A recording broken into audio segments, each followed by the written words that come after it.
বন্ধুরা, ভারতের একটি মাছের ট্রলার বাংলাদেশে ঢুকে যায় আর তারপর বাংলাদেশের নৌবাহিনী মাছের ট্রলারটাকে ধাক্কা মেরে ফেলে দেয় এবং তার সঙ্গে আমাদের ভারতীয় কয়েকজন মাছ ধরতে যারা গিয়েছিল তাদের মধ্যে 3 জনকে এখনো পাওয়া যায়। তোদের কি কোনো মানুষত্ব বোধ বলে কিছু আছে?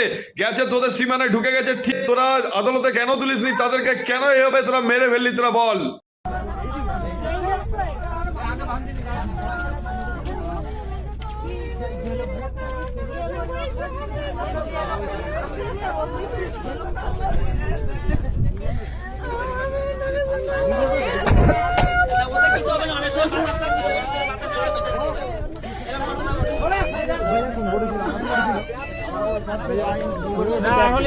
এইভাবে বোর্ড চালানো এইভাবে বাড়ি ঘর আমাকে বাড়ি ঘর দিয়ে লোক বাইরে যাচ্ছে। ভাই, তোরা ভারতের সঙ্গে তোরা কেন পাঙ্গা নিচ্ছিস ভাই? তোরা খেতে না পেয়ে মরে যাবি। ভারত যদি তোদেরকে চাল না দেয় তোরা না খেতে পেয়ে মরে যাবি ভাই। তাই ভারতের সঙ্গে তোরা লাগিস না ভাই। জয় হিন্দ।